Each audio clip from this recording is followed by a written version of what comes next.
A paz do Senhor, caros amigos, irmãos em Cristo Jesus. Bom estar aqui novamente com você para mais um trimestre que se inicia, o segundo trimestre do ano de 2025. Nós temos um tema baseado na carta ou no Evangelho de João. Nós vamos estudar a respeito de Jesus, o Verbo que se fez carne. A Casa Publicadora das Assembleias de Deus, para esse trimestre, nos trouxe 13 lições baseado na vida de Jesus, da sua divindade e a sua humanidade. E nós vamos, nessas 13 lições, nos aprofundar um pouco mais dentro desse Evangelho, para que nós possamos conhecer um pouco mais a respeito do nosso Senhor e Salvador Jesus Cristo. Nós somos da Igreja Evangélica Assembleia de Deus, aqui em Londrina, no estado do Paraná, e com muita alegria ao departamento da Escola Bíblica Dominical da Igreja Central, cujo presidente é o pastor Elias Moraes. Tenho o prazer de, nesse trimestre, comentar as lições para que você possa ter um embasamento, para que você possa ter, através das lições, um pouco mais de conhecimento, para poder aplicar isso na sala de aula e levar os alunos a entender a respeito do Evangelho escrito pelo apóstolo João. Nesse trimestre, o comentarista foi o pastor Elienay Cabral, muito conhecido, nosso querido pastor, e ele trouxe aqui lições preciosas a respeito de Jesus, escritas no Evangelho de João. Aliás, o Evangelho de João é o evangelho mais lido no mundo. Ele é entregue em todas as escolas, hospitais, hotéis, e quando se vai fazer o evangelismo, o Evangelho de João se torna uma arma poderosa para a evangelização. Esse evangelho, ele vai nos mostrar a verdade a respeito de Jesus, não só da sua humanidade, mas com respeito também à sua divindade.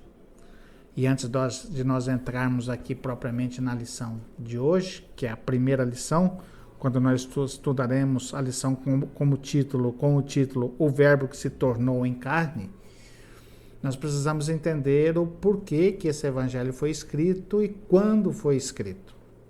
A questão da autoria, nós não temos nenhuma dificuldade em aceitar que é o próprio João, o apóstolo do amor. A maioria dos teólogos e até os críticos literários não tem dúvidas a respeito dessa autoria, que foi o próprio apóstolo João quem o escreveu. E ele escreve esse evangelho numa época em que dos apóstolos, somente ele ainda sobrevivia. Todos os demais haviam sido mortos pelo martírio, e agora ele vai escrever esse evangelho para tratar de um assunto muito especial com relação à defesa da fé cristã. Quando ele escreve esse evangelho aqui por volta do ano 90 depois de Cristo, a igreja que já existia há praticamente 60 anos, desde a morte e a ressurreição de Cristo, e já havia sido espalhadas por todo o canto do Império Romano, pelas viagens proferidas ou feitas pelo apóstolo Paulo, e também pela aplicação através do Espírito Santo da palavra pelos demais apóstolos e por pessoas anônimas que se convertiam e levavam a palavra, o evangelho a todos os recantos do mundo antigo. Nós vamos ver que o mundo ele foi alcançado pela mensagem do evangelho.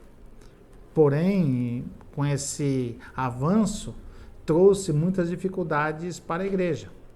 Grandes perseguições, muitos cristãos sendo mortos, aprisionados, crucificados, levados ao martírio através da fogueira, da cruz.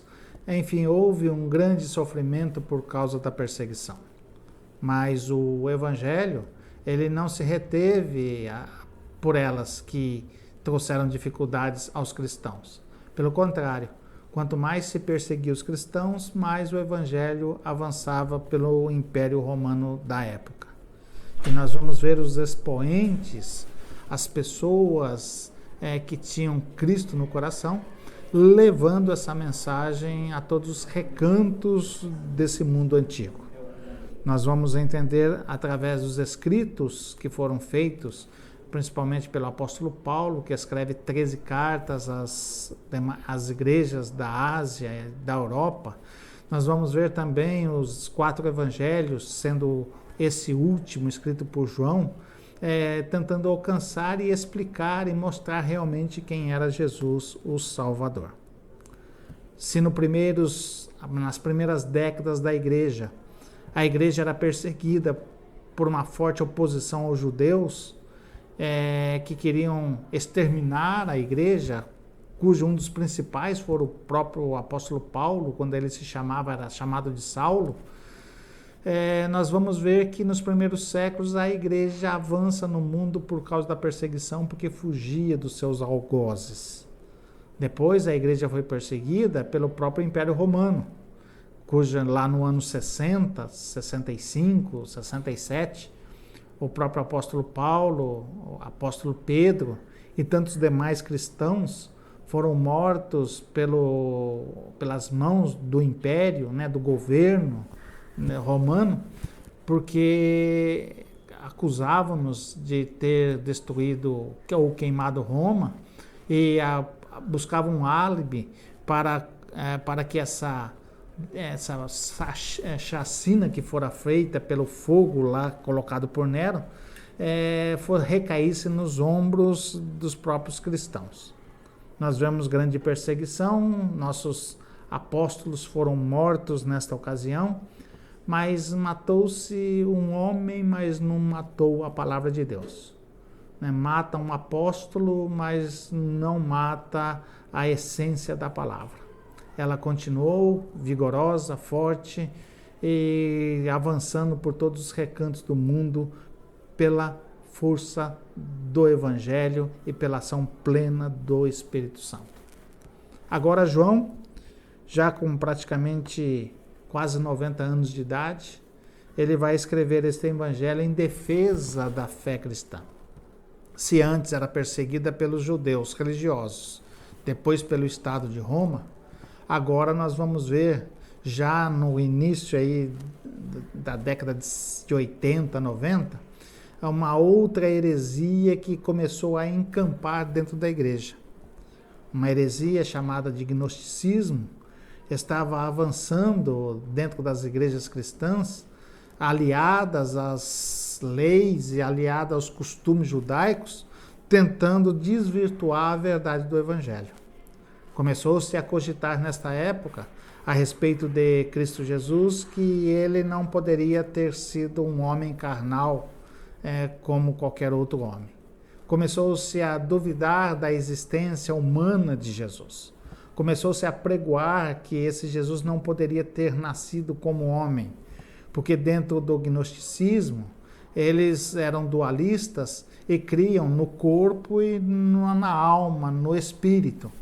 E segundo o conceito do gnosticismo, o espírito é bom, o espírito precisa ser purificado. No entanto, a carne, o corpo humano, ele é pecaminoso e nada há de bom nele.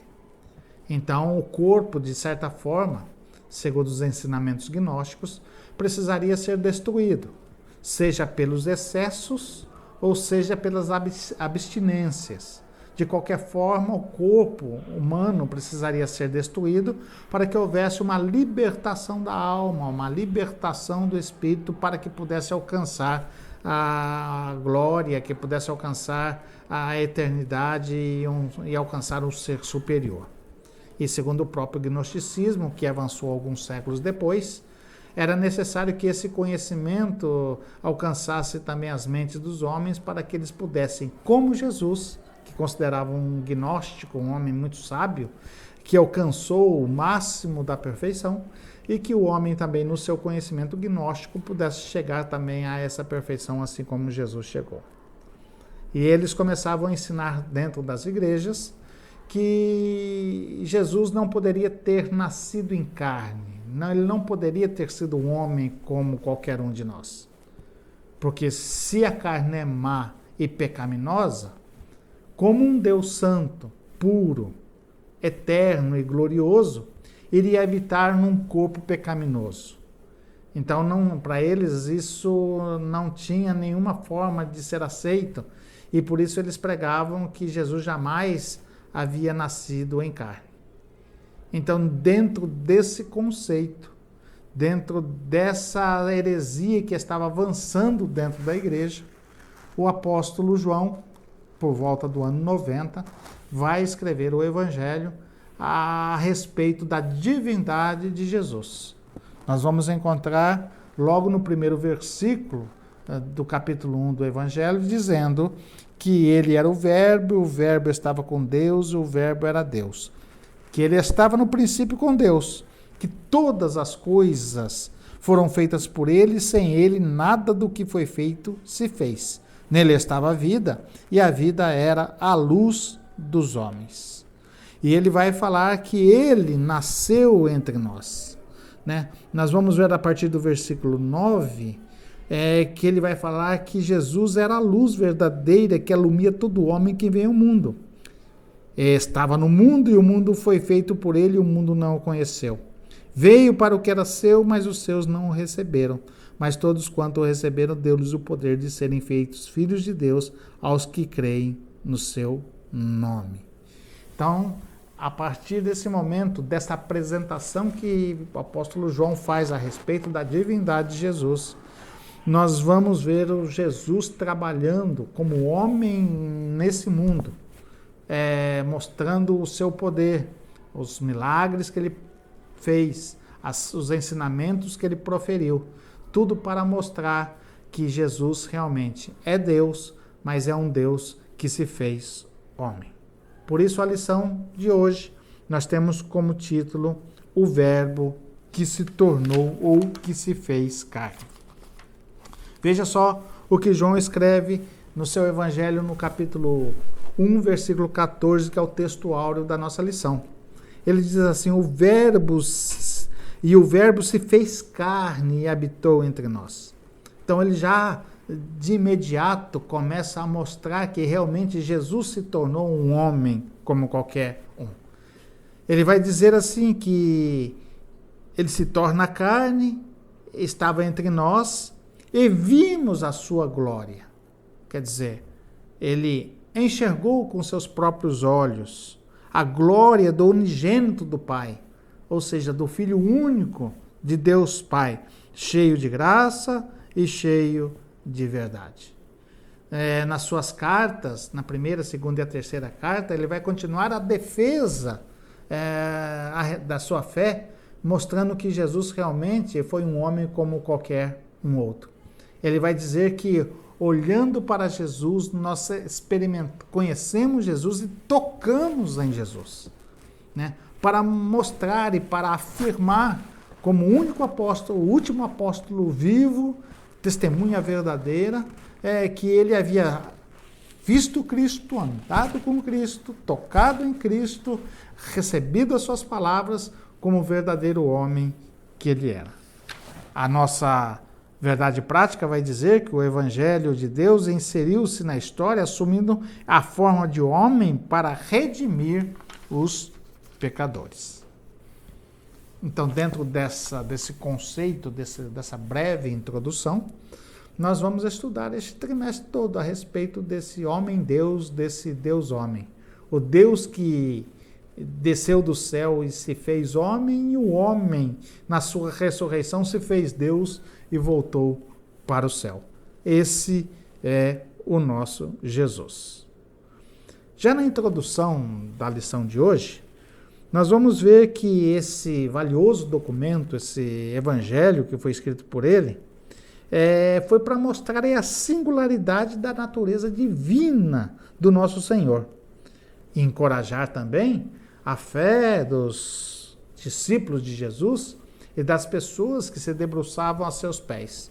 Mesmo mediante as heresias e as perseguições, havia sempre uma esperança desse homem-deus, desse Deus-homem que estava junto na igreja. O ponto 1 da nossa lição vai falar sobre o Evangelho de João. E o subponto vai falar da autoria e da data. Como eu já disse no princípio, não é fato para se negar que João não seja o autor do Evangelho. Ele, com muitas letras, mesmo as escreveu e mostrou-nos realmente que realmente era de próprio punho que ele escrevia esse Evangelho para a defesa da fé da divindade de Cristo Jesus. Nós vamos ver em João, no capítulo 21, versículo 20, vamos pegar aqui, João 21, versículo 20, ele vai falar a respeito disso. Vai dizer o seguinte: e Pedro, se voltando, viu que seguia aquele discípulo a quem Jesus amava, e que na ceia reencostava também sobre o seu seio, e dissera: Senhor, quem é que há de te trair? Vendo Pedro a esse, disse Jesus: Senhor, e deste que será? E disse-lhe Jesus: se eu quero que ele fique até que eu venha, que importa a ti? Segue-me tu. Então, dentro desses 3 versículos, nós vamos ver a história do próprio apóstolo João, quando estava na ceia com o Senhor, e que ali Pedro pergunta a respeito dele, se ele ficaria ou não, até quando que ele ficaria, né? Então, a autoria desse evangelho está muito bem comprovada nos próprios escritos, que foi o próprio apóstolo João, né? Com relação à data, nós não temos precisamente o ano em que foi escrito, mas os estudiosos acreditam que foi por volta do ano 90.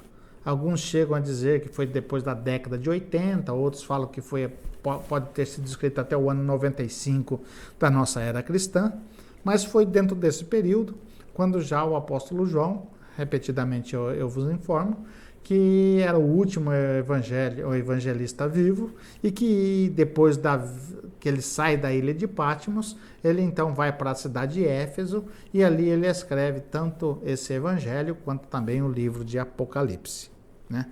Há uma controvérsia também com relação ao Apocalipse. Alguns pensam que ele escreveu na própria ilha de Patmos, outros acreditam que ele escreveu quando já estava na cidade de Éfeso, quando sai do seu cativeiro. Qual que é o propósito do evangelho, desse que foi escrito? É levar o leitor a crer que Jesus é o Cristo, Filho de Deus, e ao crer, encontrar a vida em seu nome. Voltando aqui para João no capítulo 20, versículo de 31, ele mesmo vai dizer a respeito disso, né? No capítulo 20, versículo de número 31, ele diz assim: Estes, porém, foram escritos para que creais que Jesus é o Cristo, o Filho de Deus, e para que, crendo, tenhais vida em seu nome. Então, a mensagem do Evangelho, escrita por João, a finalidade é para que o homem, ao ouvir a sua mensagem, cresce que Jesus Cristo realmente é o Filho de Deus. E aquele que crê vai encontrar vida eterna em seu nome. Ele vai falar também, dentro desse primeiro ponto aqui que nós estamos estudando, a respeito desse evangelho, sobre a natureza de Jesus, né? Então, nós sabemos, né, houve muita discussão nos primeiros séculos da igreja cristã, também houve muitas heresias falando a respeito da divindade de Cristo, como já citei agora no princípio do agnosticismo. Mais tarde vai se falar que Jesus não tinha as 2 naturezas, e houve bastante controvérsia com relação à própria pessoa de Cristo. Mas depois foi convencionado nos concílios a respeito dessa natureza. Apesar que fica muito difícil as nossas explicações, porque a nossa mente ainda é muito pequena para explicar a grandiosidade do próprio Deus, mas a sua natureza ela vai se dividir de 2 formas. Jesus tem a sua natureza divina, pois ele é Deus, nunca deixou de ser Deus, e ele vai ter uma natureza humana, como homem sujeito às fraquezas. A diferença entre a natureza humana de Jesus e a nossa natureza é que ele nunca pecou. Não há nele nenhum resquício de pecado, nenhuma mancha. enquanto nós somos pecadores redimidos através do seu próprio sangue que nos lavou e nos purificou e nos transformou. No entanto, a natureza de Jesus, segundo as explicativas do apóstolo João, é que na sua natureza divina ele é Deus, ele não é uma criatura, ele não foi formado, ele é existente, assim como o Pai o é, assim como o Espírito Santo o é. Ele existia desde a eternidade, e nós já lemos no capítulo 1 aqui, alguns versículos que falam a respeito disso, que nós vimos que ele já começa o seu evangelho retratando Jesus como foi descrito no livro de Gênesis, no capítulo 1, versículo de número 1. Vai nos dizer aqui que no princípio, que princípio é esse? Isso vai nos reportar a um princípio quando nada existia, quando nada havia sido criado, quando nada havia sido feito. Então, nessa eternidade passada, que nós não temos condição de medir, nós não temos até condição de se explicar com complexidade como que era, mas antes que nada houvesse, já estava lá Jesus, o nosso Senhor. E não somente Jesus, mas o próprio Deus Pai e o Deus Espírito Santo. E vale a pena aqui fazer abrir aqui um parênteses para dizer que nós cremos só em um Deus, tá? Mas um Deus que é composto de 3 pessoas. Tá? Um Deus que é composto de 3 seres. Nós temos o Deus Pai, o Deus Filho e o Deus Espírito Santo. Porque ainda há, hoje em dia, aqueles que tentam mostrar que Deus é um só e que ele se manifesta de 3 formas diferentes. Ora como Pai, ora como Filho, ora como Espírito Santo. Mas a nossa crença, ela é diferente. Nós acreditamos na Trindade composta de 3 pessoas, que as 3 pessoas são um Deus, por isso adoramos só um Deus. Deus Pai planejou na questão da criação de todas as coisas. O Filho colocou isso em existência, pois o versículo 1 diz que ele era o verbo estava com Deus, e que todas as coisas foram feitas por ele, e nada do que foi feito se fez. Então a obra da criação e da existência veio da própria pessoa de Jesus Cristo, e nós vemos agora o Espírito Santo, em conformidade com isso, conservando, ensinando, trabalhando, levando a igreja e o mundo a conhecer a Cristo, o Senhor de todas as coisas. Por isso, o seu nome é enaltecido em todos os lugares, o nome de Jesus. Na sua natureza humana, ele foi como qualquer um de nós. Paulo vai dizer que ele deixou a sua glória e se fez homem até a morte de cruz. E durante esse período da sua existência humana, ele foi como um de nós. Ele teve as mesmas dificuldades que nós temos. Ele andou como nós andamos, comeu como nós comemos, pensou como nós pensamos. Tudo isso ele fez de uma forma humana. Jamais usou o poder da sua divindade para fazer ou trazer qualquer benefício para si. Ele, como homem, ele trabalhou como homem e viveu como homem. Nós vamos ver que o apóstolo Paulo diz que ele deixou a sua glória, e a glória, para entendermos, e faço outro parênteses aqui, a glória é a manifestação, ou é todos os atributos de Deus que existem nele, seja a sua onipotência, onisciência, seja a sua eternidade, seja o seu amor, seja a sua bondade, seja a sua alegria, seja a sua vida, né? Tudo isso juntos formam a glória. E a Bíblia nos diz que ele deixa a sua glória e se faz homem, como nós. Apesar que nós temos alguns dos atributos de Deus, que ele comunica isso conosco, mas nós jamais seremos Deus. Nós só os temos porque Deus permite que nós usemos mediante a sua bondade. Ou seja, o amor, a graça, a alegria, a vida. Tudo isso faz parte de Deus na nossa vida. E nós só existimos porque Ele existe. E assim nós vemos o apóstolo João dizendo que Jesus foi um homem como qualquer um de nós.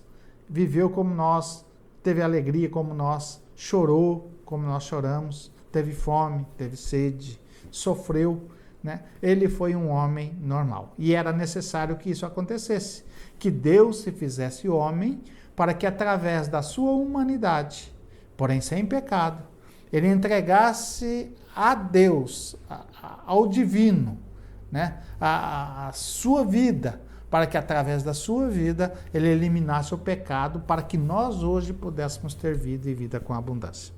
Por isso, as duas naturezas existem em Jesus. O segundo ponto da nossa lição vai falar que Jesus é o Verbo de Deus, né?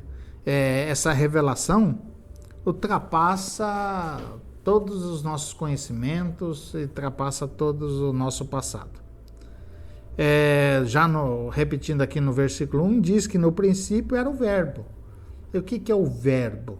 O verbo no grego é o logos. E logos o que é? A palavra. E a palavra é o próprio Cristo. Então nós vemos que ele se manifesta como logos, como a palavra, como a revelação de Deus. Aqui vale a pena também mais um parênteses, mostrarmos que Deus se revelou ao mundo de várias maneiras. No princípio, ele se revelou aos nossos primeiros pais, a Adão e Eva, lá no jardim, quando os visitava todos os dias, e com eles os conversava. Quando o homem perde a comunhão com Deus, pelo fato de permitir que o pecado entrasse no mundo, nós vamos ver depois o homem buscando a Deus, oferecendo o sacrifício, e Deus se manifestando ao homem de outras formas, até em teofania, para que o homem entendesse realmente qual era a vontade de Deus. Nós já vemos o Espírito trabalhando na vida do homem lá no princípio de toda a criação, logo após o pecado. Mesmo antes do grande dilúvio, Deus falava com o homem através do seu Espírito, mas o homem não dava ouvido à sua voz. Depois nós vamos ver Deus se manifestando à humanidade através da palavra pelos profetas. Por isso Hebreus vai nos dizer que antigamente Deus falou aos nossos pais pelos profetas. A palavra foi entregue aos profetas para que ele entregasse aos homens e que formou inclusive o nosso Antigo Testamento, nos quais nós temos aqui a revelação de Deus, da sua personalidade, da sua natureza e do seu trabalho entre os homens, por tudo aquilo que Deus fez através da palavra entregue aos profetas no Antigo Testamento. Mas a maior revelação não foi só a presença lá no Jardim do Éden ou através dos profetas. A maior revelação foi quando Deus se revelou ao mundo através do seu Filho, através do Logos, através da palavra, que agora ela era encarnada, ela se tornou carne e habitou entre nós. E esta palavra que se fez homem, ela trouxe-nos a iluminação e trouxe-nos o entendimento de quem verdadeiramente era o Deus a quem nós servimos e a quem nós buscamos. Ele é o ápice de toda a revelação de Deus a respeito do conhecimento que nós possamos ter dele. Por isso, o escritor aos Hebreus, volta a reafirmar, diz que no princípio Deus falou aos pais pelos profetas. Mas nesses últimos dias, esses últimos dias que estamos vivendo, ele tem nos falado através de Jesus, a palavra de Deus, o Logos de Deus que está no meio de nós. E essa palavra continua a fluir. Hoje nós a temos em nossas mãos, temos nos nossos tablets, nos nossos celulares, enfim, a palavra de Deus reside e mora no nosso coração, gravada em nossa mente. É o Logos de Deus que vive em nós. O ponto 2 desse item 2 do Verbo de Deus vai nos falar que sobre a natureza fundamental do Verbo. Lá em Apocalipse, João descreve o Verbo como o alfa e o ômega, ou seja, ele é o princípio, ele é o fim, né? Tudo está envolto nele. ele é a completude de todas as coisas. Tudo nele existe, tudo nele subsiste e tudo nele é resguardado pela força do seu poder. Por isso o evangelista apresenta Jesus como Logos de Deus. Alfa e o Ômega é a primeira e a última letra fugiu minha palavra agora. Do alfabeto, desculpe-me. Do alfabeto grego. É a primeira e última letra do alfabeto grego. Tá? Então, em tudo isso, Jesus é tudo.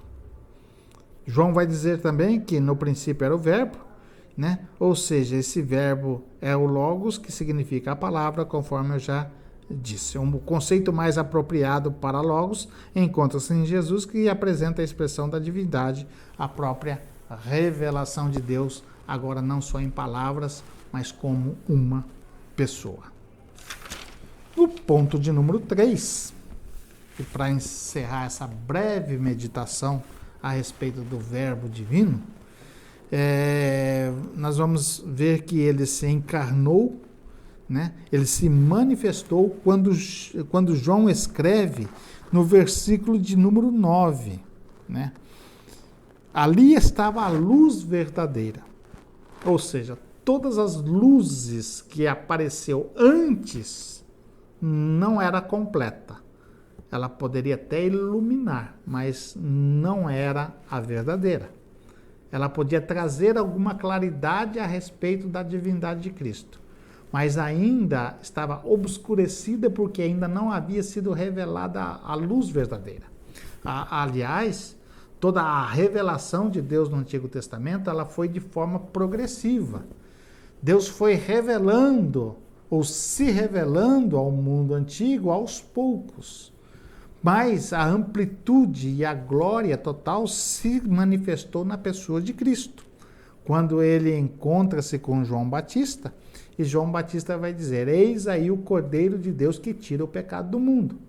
Ou seja, todos os outros sacrifícios, né, todos os cordeiros que foram mortos antes de Jesus, era apenas uma sombra daquele que viria para trazer aquilo que era verdadeiro, que era o completo, que era a manifestação do próprio Deus entre os homens.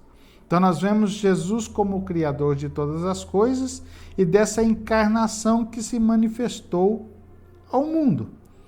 Isso nós vamos ver que João falando, voltando aqui ao versículo de número 9, que ele era a luz verdadeira que alumia todo o homem que veio ao mundo. O mundo estava no mundo, mas o mundo não foi feito por ele. O mundo foi feito por ele e o mundo não o conheceu. Porque o homem estava cego espiritualmente. Precisava entender realmente quem era Deus. Por isso era necessário ele se fazer homem. O ponto 2 diz que temos o privilégio de nos tornarmos filhos de Deus. Enquanto Israel rejeita a bênção da salvação através da obra do Calvário, Deus ofereceu a todas as pessoas, independentemente da sua raça, etnia ou língua, a oportunidade de se tornar filho de Deus. Com a recusa dos judeus em aceitar Cristo como Salvador, abriu-se as portas para que nós hoje pudéssemos ser chamados filhos de Deus. Veja bem o versículo de número 11, quando João escreve: e veio para o que era seu, e os seus não o receberam. Aqui há um mistério. Ele veio para o que era seu. O que é o seu? Para que Jesus veio? Aqui não está no plural, está no singular. Ele veio para o que era seu, mas os seus, aí no plural, não o receberam. O que era de Jesus? Ele tinha algo para se fazer aqui. Ele tinha algo que era só para que ele pudesse fazer. Nenhum outro homem poderia fazer. Por isso ele veio para o que era seu. Era o seu ministério, a sua vida humana, a sua vida terrena. A ponto dele ir para o sacrifício. A ponto dele ser crucificado e logo depois ressuscitado. Isso era o seu. Ele veio para o que era o seu, para o que era seu. Porém, os seus, agora sim, a nação judaica, né? Não receberam. Então, pelo fato deles não receberem e não aceitarem o sacrifício de Cristo, nem a sua obra, abriu-se uma porta para nós, né? Que diz no versículo 12, mas a todos quanto o receberam, deu-lhes o poder de serem filhos de Deus, aos que creem no seu nome. Então, esse privilégio, Deus abriu-nos também a porta para que nós pudéssemos recebê-lo, né? Pela recusa dos judeus, Deus abriu a porta para que eu e você hoje estivéssemos falando desse Deus glorioso que nos salvou também. E para terminar, a manifestação e a habitação do verbo. A frase "o verbo se fez carne" sugere a humanização de Jesus. É o que João escreveu, né? E o verbo se fez carne, ou seja, nasceu como qualquer criança nasce. O termo verbo possui uma conotação muito mais rica e profunda do que qualquer conceito filosófico. Deus entrou na história. Deus existiu como homem, né? É importante notar a expressão habitou entre nós. No texto grego, essa expressão indica que o verbo armou seu tabernáculo ou tenda entre nós. Ou seja, ele fez moradia. Ele não estava de passagem. Não. Ele está conosco. Ele mesmo disse, né? Eis que estou convosco todos os dias até a consumação do século. Ele fez a sua casa, criou a sua casa e habita no meio da sua igreja. Apocalipse, nós vemos isso, que ele passeia, anda entre os castiçais, que é a igreja. Ele está bem presente. Esse Deus poderoso, divino, que se fez homem, para que nós hoje pudéssemos ter vida e vida com abundância. Que nós possamos, nesse trimestre, continuar mergulhando nesta palavra, né? Crendo realmente que Jesus é o Deus que se fez homem, né? E através disso nós alcançarmos cada vez mais conhecimento e nos tornarmos perfeitos. Um dia seremos como Cristo é. Deus abençoe a todos, no nome de Jesus. Amém.